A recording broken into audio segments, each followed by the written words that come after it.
देखो हम पढ़ रहे हैं BHDC 132, ठीक है, हिंदी का पेपर है ये, फर्स्ट ईयर का है ना बेटा, फर्स्ट ईयर का है। तो इस पेपर का नाम है मध्यकालीन हिंदी कविता। अब मध्यकाल जो शब्द है उसका क्या अर्थ है और कहाँ से आया है, उसके पीछे अगर हम जाएं तो कहेंगे कि हिंदी साहित्य का जो इतिहास है उसको 4 कालों में मोटे तौर पर बांटा गया है। पहले काल का नाम है आदिकाल, दूसरे काल का नाम है भक्ति काल, और तीसरे काल का नाम है रीति काल, और चौथे का नाम है आधुनिक काल। अब जो आपका भक्ति काल मध्यकालीन जो काव्य है या मध्यकालीन कविता है, उस मध्यकाल में ये 2 काल आते हैं, भक्ति काल और रीति काल। तो यहाँ पर हम सबसे पहले आज हम भक्ति काल के बारे में पढ़ेंगे। हम कोशिश करेंगे कि हम इसकी जो है फर्स्ट यूनिट क्लियर कर लें। तो अभी इसका सम अप देखते हैं यूनिट का, चलते हैं। ये देखिए, मध्यकालीन हिंदी कविता खंड 1 है। इस पेपर में मेरे ख्याल से आपके 2 खंड हैं। खंड 1 है मध्यकालीन हिंदी कविता, और खंड 1 में आपकी 6 इकाई हैं। खंड 1 में आपकी 6 इकाई हैं। पहली इकाई है भक्ति काव्य का स्वरूप और विकास। ठीक है, देखो भक्ति काल हमने पढ़ा ना, अभी मैंने आपको बताया हिंदी साहित्य के इतिहास को 4 भागों में बांटते हैं। तो भक्ति काव्य कहाँ से आया है, भक्ति काल से।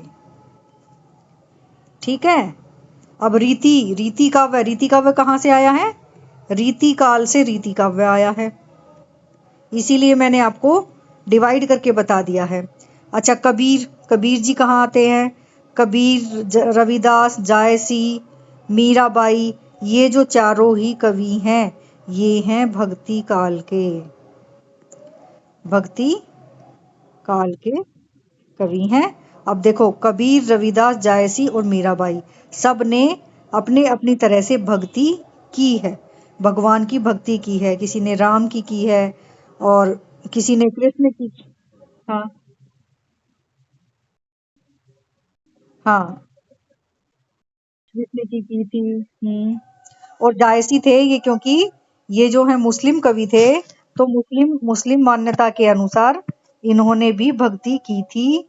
कहानियां, या कहें कि बड़े बड़े प्रबंध काव्य, बड़ी बड़ी कहानियां लिखी थी, और उन कहानियों में जो मुस्लिम के अनुसार जो मान्यता होती है, मुस्लिम में क्या होता है कि जो नारी होती है ना, उसको जो है एक तरह से भगवान का रूप माना जाता है।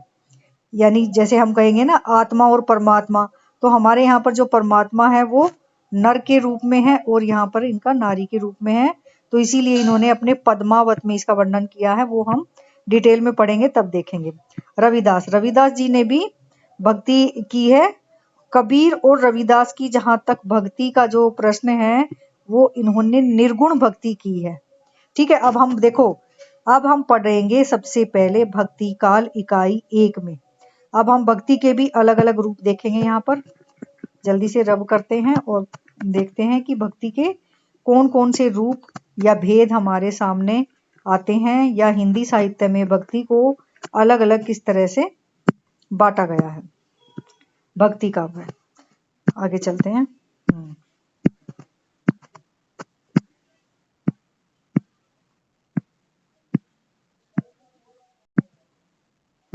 भक्ति काव्य का स्वरूप और विकास। ये मैं थोड़ा सा अपना मोबाइल मोड ऐसे कर रही हूँ, दिखाई दे रहा है ना, दिखाई दे रहा है बेटा सही? ठीक है, तो भक्ति काव्य का स्वरूप क्या है और उसका विकास कैसे हुआ। ठीक है, स्वरूप में आपकी विशेषताएं आ जाएंगी कि इसकी क्या क्या विशेषताएं हैं भक्ति काल की या भक्ति काव्य की। ठीक है, विकास में आ जाएगा कि इसका उद्भव कहाँ से होता है, कब पहली रचना लिखी गई भक्ति से संबंधी और उसका प्रचार प्रसार हुआ। ठीक है, तो इसमें ये हमारी हेडलाइन हो गई है। नेक्स्ट है हमारा, अब हम आएंगे इन पे टॉपिक्स पर। उद्देश्य हो गया, प्रस्तावना हो गया। ये है भक्ति काव्य की पूर्व परंपरा। पूर्व परंपरा यानी कि भक्ति का जो पहली परंपरा जो मिलती है वो कहाँ से हमें दिखाई देती है? पृष्ठभूमि। देखिए, पृष्ठभूमि का मतलब होता है कि पृष्ठभूमि कि पृष्ठ के पीछे की भूमि क्या है, अर्थात जो भक्ति काव्य हमारे सामने आया है, भक्ति काव्य, उससे पहले यानी उसका आधार जो है कहाँ तैयार हुआ। जैसे कहते हैं ना कि एक जो वृक्ष होता है, तो वृक्ष की पृष्ठभूमि क्या होती है? एक बीज होता है। ठीक है, बीज को जमीन में दबाते हैं और वो जो है बड़ा पेड़ बन जाता है। तो ये एक वृक्ष की पृष्ठभूमि क्या हो गई? बीज। तो इसी तरह से हम भक्ति काव्य की पृष्ठभूमि के अंतर्गत देखेंगे कि इसका आधार क्या है, इसका बीज रूप हमें कहाँ मिलता है। ओके, क्लियर है यहाँ तक? ठीक है, अगर ये समझ में आ गई ना हेडलाइन आपकी, तो कोई दिक्कत नहीं होगी बेटा। नेक्स्ट है भक्ति का स्वरूप। स्वरूप में देखिए भक्ति का अर्थ क्या होता है और भक्ति का स्वरूप क्या है। नेक्स्ट है जो सबसे इम्पोर्टेंट, जहाँ से क्वेश्चन बनता है, भक्ति काल की विशेषताएं बताइए। ठीक है, आपके मेनली जो क्वेश्चन जो बनता है वो भक्ति काल की विशेषताओं पर बनता है। अब जब विशेषताओं की बात आती है, प्रवृत्तियों का मतलब होता है विशेषताएं, प्रवृत्तियां, विशेषताएं एक ही बात है। ठीक है, प्रमुख प्रवृत्तियों की जब बात आती है तो विशेषताओं को हम दो भागों में बांट सकते हैं। नंबर एक, कि क्या विषय लिया गया है।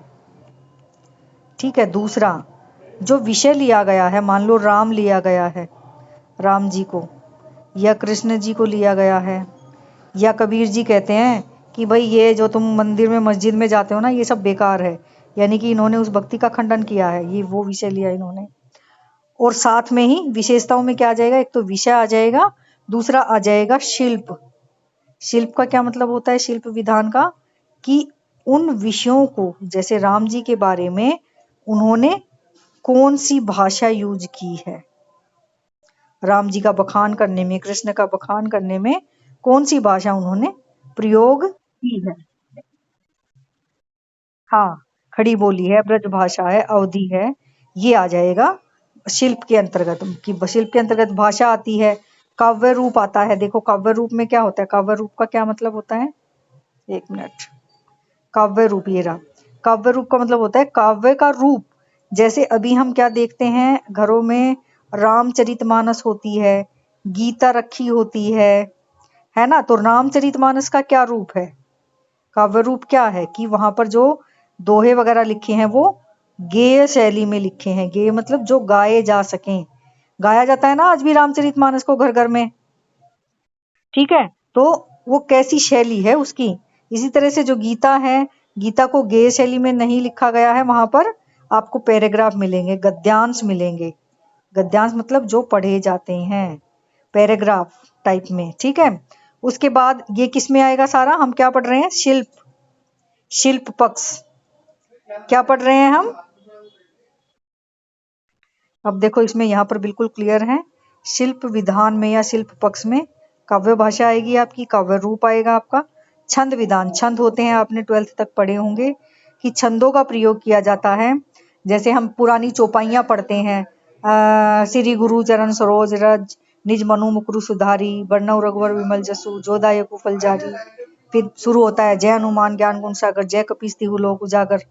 ठीक है, तो छंद विधान होता है उसमें। जैसे एक लाइन, जय हनुमान ज्ञान गुण सागर, ठीक है, जय कपीस तिहु लोक उजागर। तो इनमें मात्राएं होती हैं, तो टोटल जो मात्राएं होती हैं, छंदों में मात्राएं गिनी जाती हैं। छंद के बारे में पढ़ लेना थोड़ा बहुत, अगर पढ़ के आएंगे होंगे तो। छंद जो है अनेक प्रकार के होते हैं, वो व्याकरण का विषय है।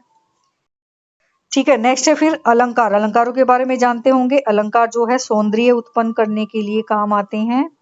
जैसे अलंकारों के बारे में क्या पता है आपको, बताओ जल्दी से।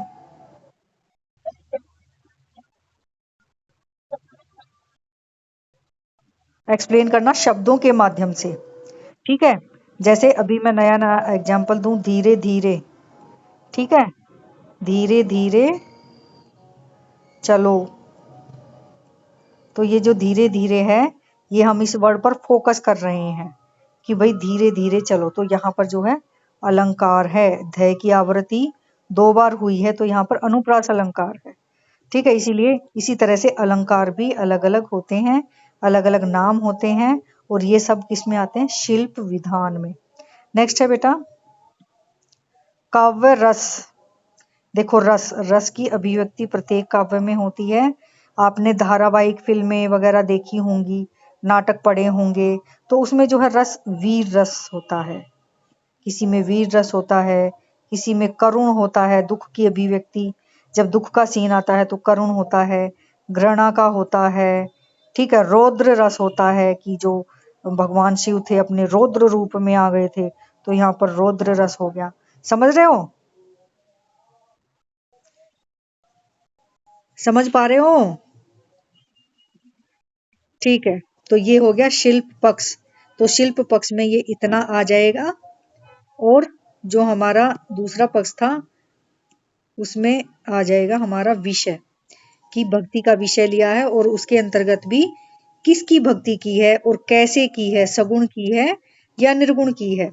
अब देखो, मैं इससे पहले जो अपना टॉपिक स्टार्ट करने से पहले सगुण और निर्गुण पर आ जाऊं। ये देखो, ये तो हो गया भक्ति काव्य की सामान्य विशेषताएं। सामान्य विशेषताओं में ये आएगा कि सभी का जो है आराध्य देव है, आराध्य।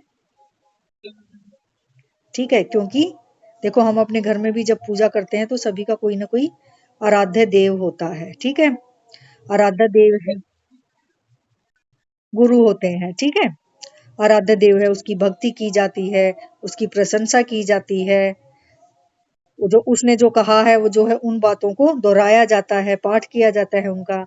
फिर आगे देखते हैं निर्गुण भक्ति काव्य की सामान्य विशेषताएं। हाँ हाँ हाँ, बिल्कुल। देखो निर्गुण, हाँ बोलो। निर्गुण है, हाँ निर्गुण है। निर्गुण का मतलब है बिना किसी गुण के। ठीक है, यानी ये मूर्ति पूजा में विश्वास नहीं रखते हैं। ठीक है, इनके लिए परमात्मा तो है, एक शक्ति तो है, लेकिन वह एक है और वो शून्य है। ठीक है, शून्य मतलब कि वो एक ही शक्ति है। चाहे वो अल्लाह है, चाहे वो परमात्मा है, चाहे वो गॉड है, जीसस है, कुछ भी है, वो एक है। ठीक है, और उसका शून्य रूप है, ये कहते हैं। हालांकि इन्होंने राम नाम लिया है कबीर जी ने, लेकिन इनके राम जो हैं वो सगुण भक्ति वाले राम नहीं है, तुलसीदास वाले राम नहीं है, रामचरित मानस वाले राम नहीं है। इनके जो राम है वो निर्गुण है। ठीक है, तो निर्गुण का मतलब ये है कि बिना किसी गुण के, कोई आकार नहीं होता, आकार के, गुण रूप आकार के। ठीक है, गुड, बिना किसी, निर्गुण का मतलब हुआ बिना, हाँ बेटा आ सकता है, बिना किसी, आराम से कर लोगे, नॉलेज है बेटा तुम्हें तो, बिना किसी रूप गुण आकार के। ठीक है,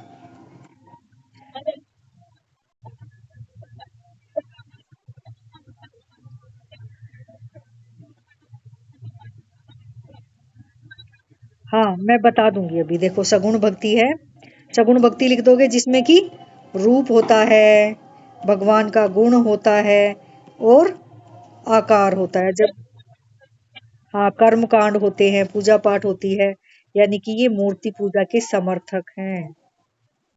समझ गए दोनों में अंतर?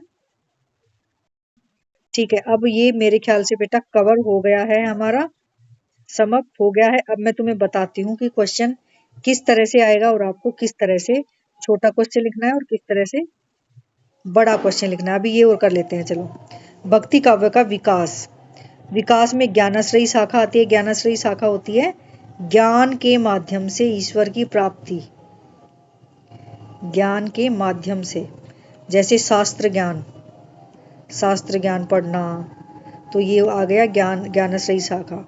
फिर है प्रेम मार्गी, यानी प्रेम के माध्यम से, प्रेम के माध्यम से इसमें जो है जैसे नायक होगा, जैसे राधा कृष्ण का प्रेम जो जाना जाता है वो प्रेम मार्गी शाखा में ही आता है।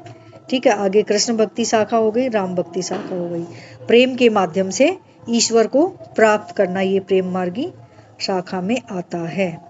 अब देखो क्वेश्चन आपको कैसे करना है और कैसे आएगा, मेन चीज है। अच्छा बताओ।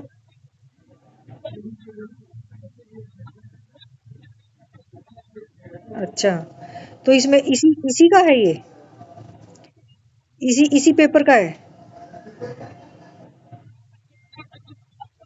नहीं, हाँ इसका नहीं है ना ये, क्योंकि आदिकाल तो इसमें है ही नहीं। इसमें तो भक्ति काल से स्टार्ट है। कोई नहीं, हम आदिकाल भी कर लेंगे। हाँ दूसरा बताओ।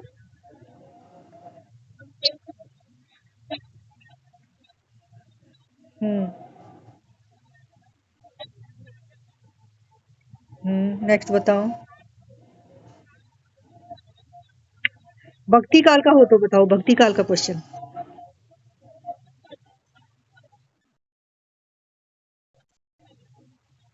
हाँ हाँ हाँ, देखो मैंने बताया था ना, मेनली क्वेश्चन यही आएगा, प्रमुख प्रवृत्तियां ये हैं।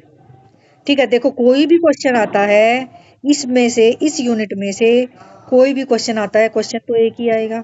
आपको लिखना क्या है, आप सबसे पहले, जब अगर मान लो आता है 20 नंबर का क्वेश्चन, भक्ति काल की प्रवृत्तियां आती हैं 20 नंबर का। ठीक है, अब प्रवृत्तियां तो मुश्किल से आपकी 10 ही बनेगी, फिर कैसे आप कवर कर पाओगे 20 नंबर के क्वेश्चन में। तो आप क्या लिखना है, सबसे पहले आपको भूमिका लिखनी है। सबसे पहले आपको हेडिंग डालनी है भूमिका।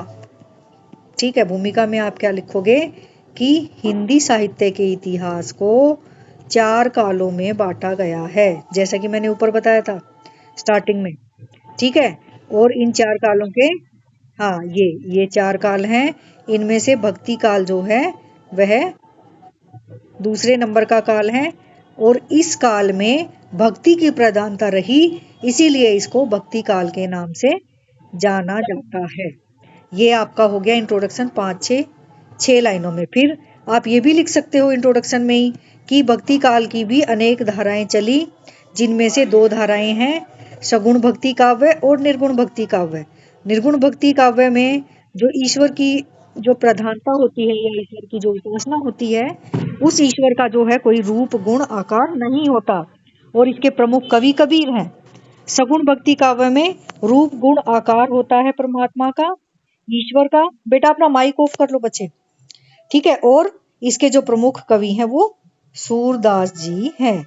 ठीक है, आप ऐसे लिखोगे, ये आपका इंट्रोडक्शन हो जाएगा।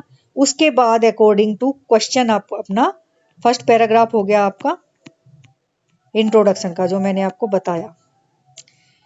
ठीक है, अब सेकंड पैराग्राफ आपने बताया क्वेश्चन की भक्ति काव्य की प्रवृत्तियां बताइए, तो आप लिखोगे कि भक्ति काव्य की जो प्रवृत्तियां हैं वो निम्नलिखित हैं। ठीक है, प्रवृत्तियां निम्नलिखित हैं। अब देखते हैं हम कौन सी हैं भक्ति काव्य की प्रवृत्तियां। आप प्रवृत्तियां लिख दोगे यहाँ पे, 10 से 12 प्रवृत्तियां लिख दो। ठीक है, अब ये हो गया। अब जो थर्ड जो पैराग्राफ आएगा आपका, वो, इसको आप कई पैराग्राफ में भी लिख सकते हो, पॉइंट्स में भी लिख सकते हो। प्रवृत्तियों को 8 से 10 प्रवृत्तियां आराम से लिख सकते हो पॉइंट्स में। उसके बाद जो थर्ड पैराग्राफ आएगा, आप थर्ड पैराग्राफ में बताओगे कि इस प्रकार हम देखते हैं कि भक्ति काल में, एक बार फिर से उनको लिख दो कि हम ये सारी प्रवृत्तियां देखते हैं, और भक्ति काल को स्वर्ण युग माना जाता है, और उसको अंडरलाइन कर दोगे। भक्ति काल को सभी कालों में, देखो थर्ड पैराग्राफ बता रही हूं मैं, भक्ति काल को सभी कालों में स्वर्ण युग माना जाता है। ठीक है, स्वर्ण युग क्यों माना जाता है, क्योंकि इसमें इतनी विराटता है भक्ति काल में, इतना विराट साहित्य है हर तरह का, कि आज भी जो साहित्य, जो भक्ति का साहित्य लिखा जाता है, उसमें कहीं न कहीं भक्ति काव्य उस समय जो लिखा गया था उसकी छाप हमें दिखाई देती है। ठीक है, इस तरह से आप अपने क्वेश्चन को खत्म कर दोगे। आ गया समझ में? ये 20 नंबर का क्वेश्चन हो गया। अब जो बीच वाला पार्ट है ना बेटा, उसको तुम कितना भी बढ़ा सकते हो। जैसे फर्स्ट तो हो गया आपका इंट्रो, जो कि हाफ पेज का लिख सकते हो, हाफ पेज का इंट्रो लिख दोगे। ठीक है, अब जो सेकंड पैराग्राफ होगा आपका, उसमें सब पैराग्राफ बनाओ। Second paragraph according to answer होगा, अकॉर्डिंग टू क्वेश्चन होगा, जो कि क्वेश्चन में पूछा गया है उसको हाईलाइट करते हुए आप अपना आंसर बनाओगे और उसके सब पॉइंट बनाओगे। सब पॉइंट बना सकते हो, सब पॉइंट नहीं बनाने हैं, सब पैराग्राफ बना सकते हो, अलग अलग पैरा चेंज करके लिख सकते हो। एंड नेक्स्ट, ये कई पैराग्राफ हो जाएंगे इसमें, हालांकि ये दूसरा है हमारा पैराग्राफ, लेकिन अगर पूरा पेपर जब हम चेक करें तो इसको मिला के मतलब हमारे 5 पैराग्राफ हो जाएंगे। ठीक है, पॉइंट में लिखे तो बहुत सारे पॉइंट भी हो जाएंगे। ठीक है, ये हमारा आ जाएगा कम से कम 2 से 2.5 शीट में। ठीक है, हो गया हमारा, कितनी शीट हो गई? 3.5 शीट हो गई। 3.5 से 4 शीट हमारी यहाँ पर हो जाती हैं। उसके बाद जो हमारा थर्ड पैराग्राफ आता है, मेन पैराग्राफ, उसमें आप अपना जो है निष्कर्ष एक तरह से लिख दोगे। निष्कर्ष लिख दोगे। निष्कर्ष में क्या लिखोगे? जो आपने पूरे क्वेश्चन का जो आंसर लिखा है कि इस प्रकार हम देखते हैं कि भक्ति काल में हमें ये सारी प्रवृत्तियां दिखाई देती हैं। ठीक है, और भक्ति काल एक स्वर्ण युग के रूप में जाना जाता है, क्योंकि इस काल में जो साहित्य उपलब्ध होता है वह आज भी कहीं न कहीं उपयोगी है। जो अब देखो बिल्कुल बहुत अच्छा बनाने के लिए, हालांकि ये एमए लेवल पर होता है, बट आप इसका यूज कर सकते हो। फोर्थ जो पैराग्राफ होगा छोटा सा, अगर आप ये हेडिंग डालते हो और इसको थोड़ा सा एक्सप्लेन कर सकते हो तो आपके नंबर कोई भी नहीं काट सकता। दिस इज प्रासंगिकता। देखिए प्रासंगिकता का मतलब क्या होता है? प्रासंगिकता का मतलब होता है रेलिवेंसी, रेलिवेंट, कि जो हम पढ़ रहे हैं या जो क्वेश्चन है जिस बारे में, वो किस तरह से आज के युग में रेलिवेंट है। अब जब भक्ति काल की प्रवृत्तियों की बात आती है तो आज ये किस तरह से रेलिवेंट है कि आज के युग में जो है भक्ति काव्य की मुख्य जो है क्या कहेंगे भूमिका है। आज जो है भक्ति के अनेक रूप हमें दिखाई देते हैं, जिनमें कुछ व्यक्ति निर्गुण को भी मानते हैं और कुछ सगुण को भी मानते हैं। ठीक है, ये आप लिख सकते हो। और भक्ति का जो रूप है वो इतना विशाल हो चुका है कि जो सिनेमा है, सिनेमा जगत में भी भक्ति के टॉपिक को लेकर, भक्ति के विषय को लेकर बड़ी बड़ी फिल्में, धारावाहिक, सीरीज वगैरह बनाई जाती हैं। लिख सकते हो। बिल्कुल हो गया ना अप टू डेट। देखो कहाँ से शुरू हुए थे और हम बिल्कुल कहाँ खत्म, समझ में आ गया ना? बस अब कोई दिक्कत है इस यूनिट में बता। अब बस 4 मिनट का और टाइम दूंगी मैं, क्योंकि 4 मिनट बाद मैं क्लास ऑफ कर दूंगी। अब देखते हैं इस यूनिट में क्या है। अब अगर ज्यादा बच्चे आए तो बेटा मजा भी आए पढ़ाने में। वैसे अच्छा लग रहा है तुम्हारे साथ भी, कोई बात नहीं। चलो अब मैं फटाफट से हम इस यूनिट को देखते हैं कि इस यूनिट में क्या क्या दिया गया है। वैसे इतना हो गया है हमारा कि एक बार रीडिंग मार लोगे ना तो हो जाएगा। देखो चलो चलते हैं। ओके आगे चलते हैं।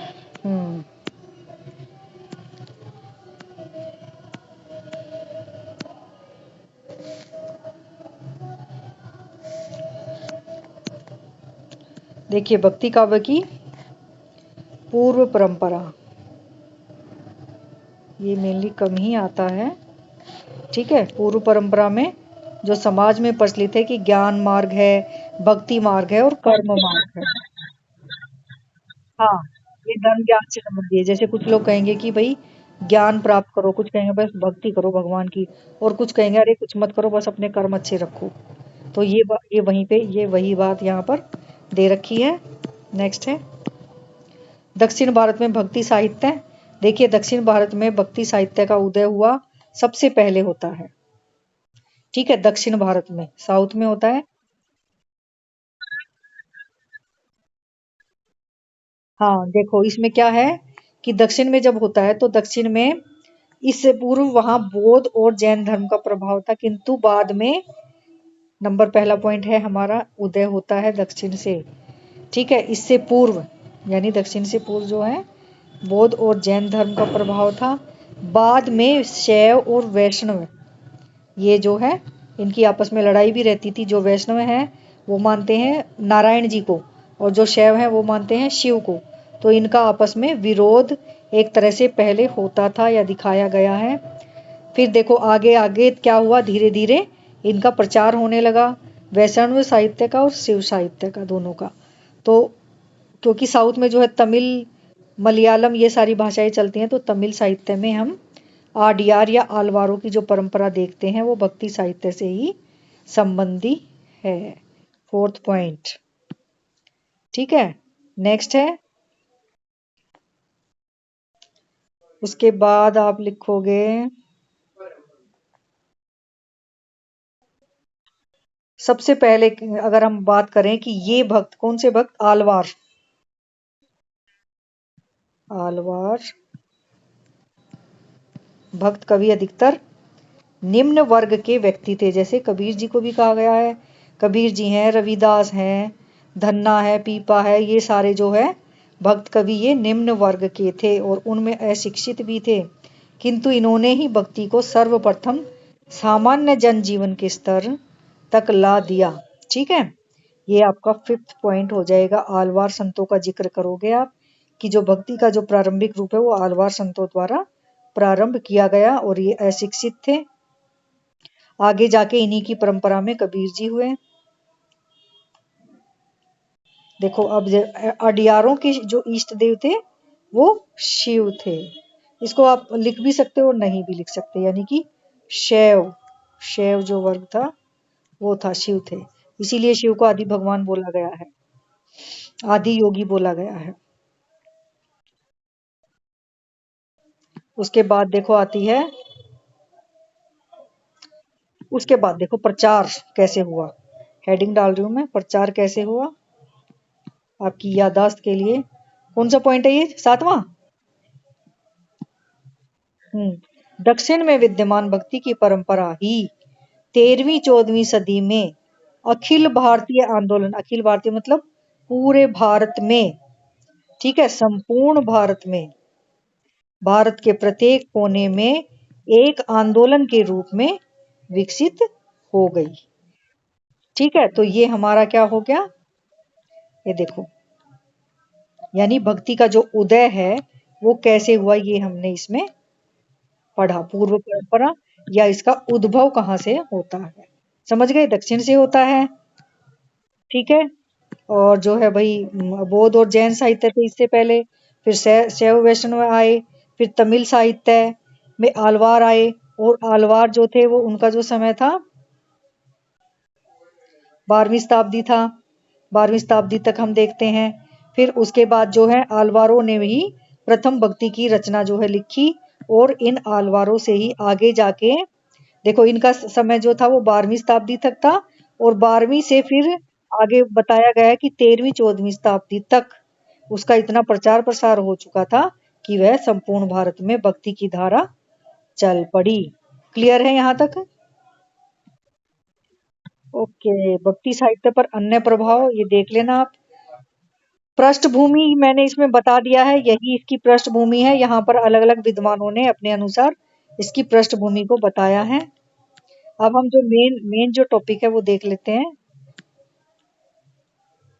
भक्ति का अर्थ क्या है, स्वरूप क्या है। देखिए, स्वरूप में क्या आएगा कि भक्ति में क्या क्या होता है, श्रवण होता है, कीर्तन होता है, आज भी देखते हो ना, भगवान का जो है रूप गुण का वो होता है। अभी मेरे सामने गाना चल रहा है, सुनाई दे रहा है। हाँ, ठीक है, स्मरण होता है, उसको याद करना।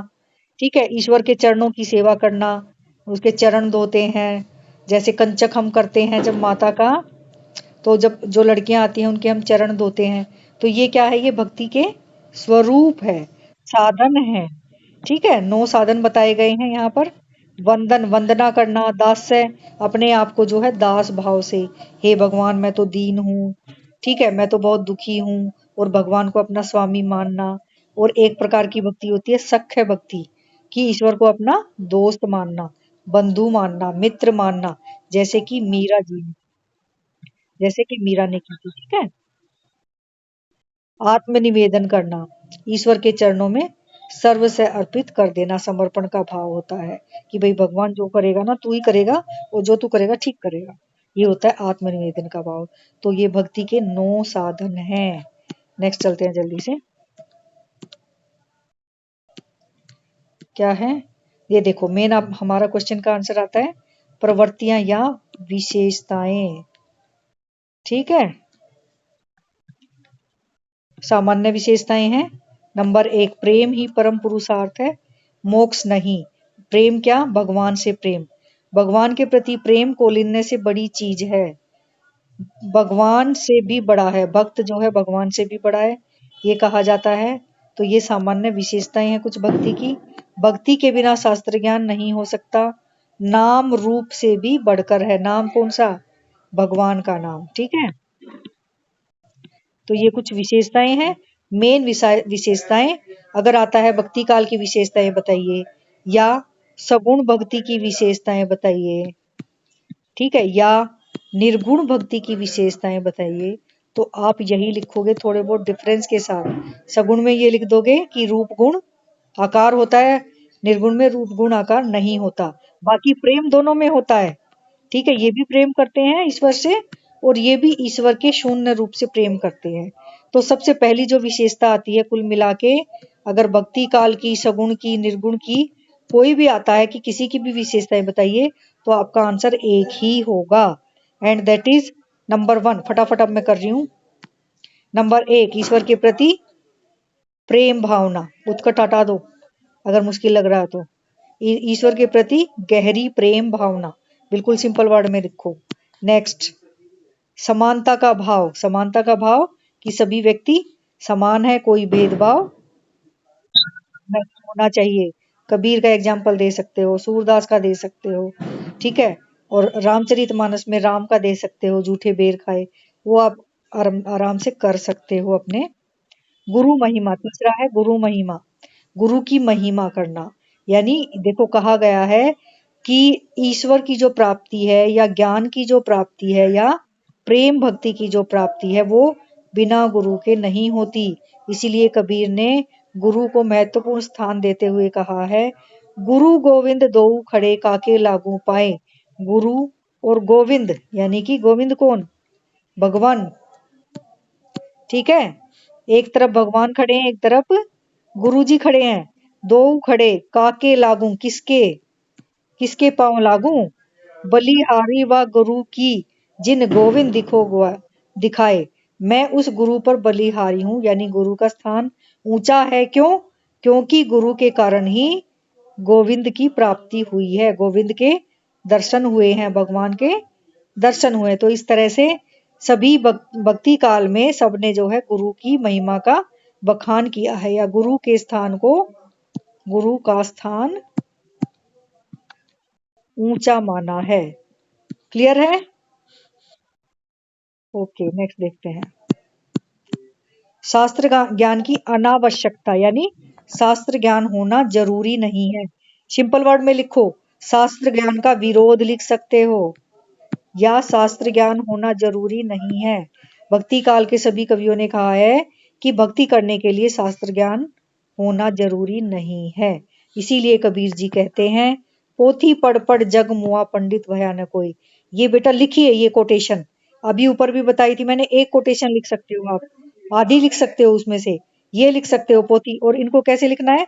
जैसे आप ये पॉइंट लिखोगे, तो आप लिखोगे कि कबीर जी ने भी शास्त्र ज्ञान का विरोध करके कहा है। क्या कहा है? यहाँ ऐसे, पोथी पढ़, अगर नहीं याद है ना तो डैश डैश करके, पंडित भयानक कोई, अगर लास्ट का वर्ड याद है तो ऐसे लिख दो, ठीक है। ऐसे इन्वर्टेड कोमास में कर दो। समझ रहे हो? नेक्स्ट, नाम महिमा, नाम की महिमा का बखान किया है।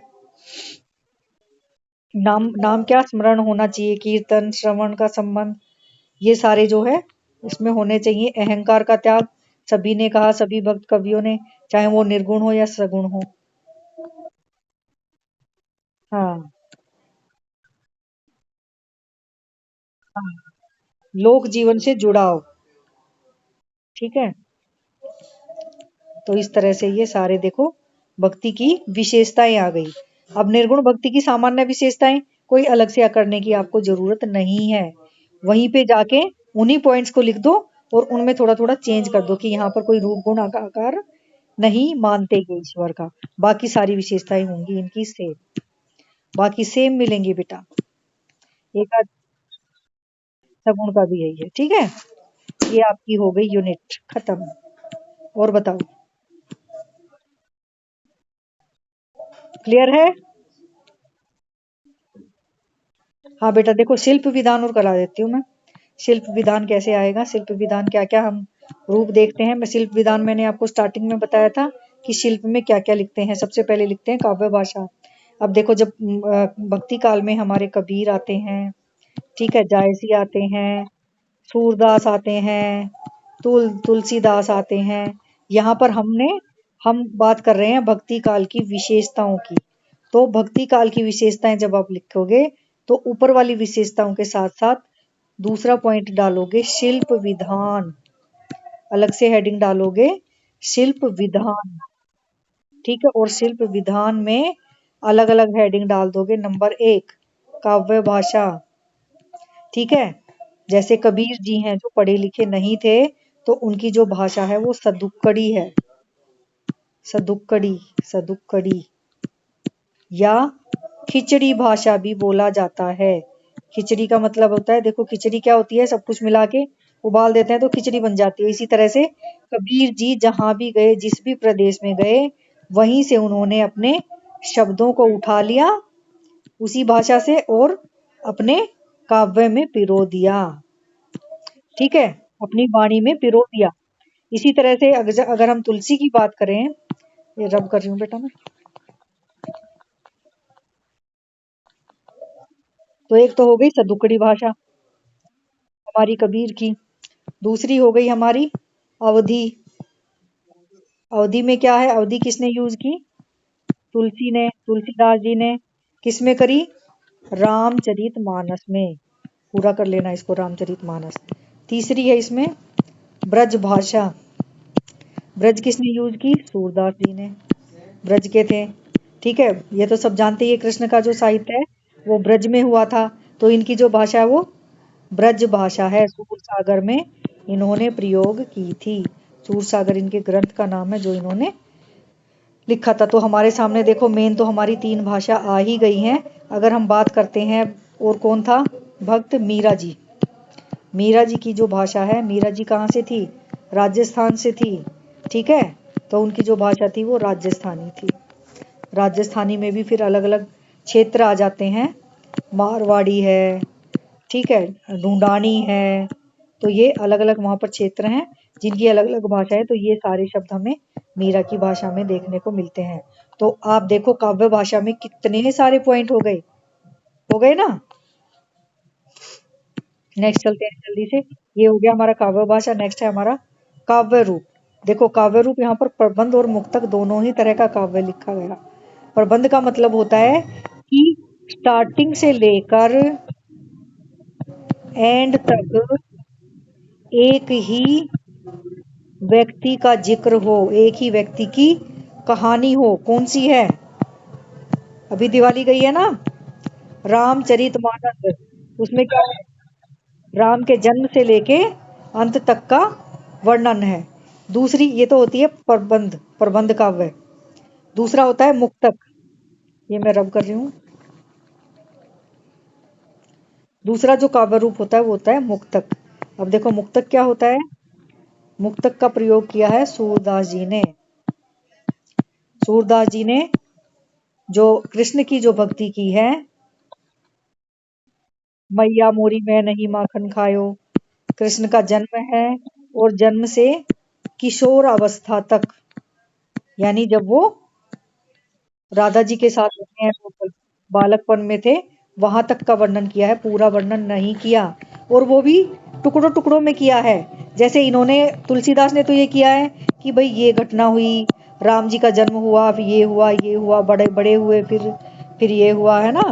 तो एक तरह से उनमें एक सूत्रता है। लेकिन इनका जो काव्य है सूरसागर का, सूरदास जी का, भाई कृष्ण को कभी तो वो मक्खन खाते हुए उनको उठा लेते हैं कि मक्खन खा रहे हैं, कभी वो राधा जी के साथ बंसी बजा रहे हैं, कभी अपने दाऊ भैया के साथ घूम रहे हैं। ऐसे अलग अलग उन्होंने वर्णन लिए हैं, बल्कि एक कहानी के रूप में नहीं लिया है। समझ गए मुक्तक का? प्रबंध और मुक्तक आ गया समझ में? और मीरा का जो साहित्य है वो भी मुक्तक है। उन्होंने भी एक कहानी के रूप में नहीं लिया है, अलग अलग दोहे बोले हैं उन्होंने, अलग अलग गान किया है गीतों का। तो हम कहेंगे कि भक्ति काल में काव्य रूप में हमें प्रबंध और मुक्तक दोनों ही तरह का साहित्य देखने को मिलता है। छंद विधान अपने आप से कर लेना। अनेक छंदों का प्रयोग है क्योंकि इतना विशाल साहित्य है। और मेनली जो छंद है दोहा चौपाई छंद का प्रयोग प्रत्येक रचना में हुआ है। अलंकार आप देख लेना, सभी अलंकारों का यूज हुआ है क्योंकि हमारे पास बहुत विराट साहित्य है, तो सभी अलंकारों का यहाँ पर प्रयोग किया गया है। ठीक है बेटा, ये आपका कंप्लीट मेरी तरफ से हो गया है। बाकी इसमें कोई क्वेरी हो तो मेरे को बाद में बता देना। देखो एक ही बच्चा है ना, और कोई नहीं आया ना? चल कोई बात नहीं। चलो ठीक है, फिर नेक्स्ट क्लास में मिलते हैं बेटा। देखते हैं बेटा।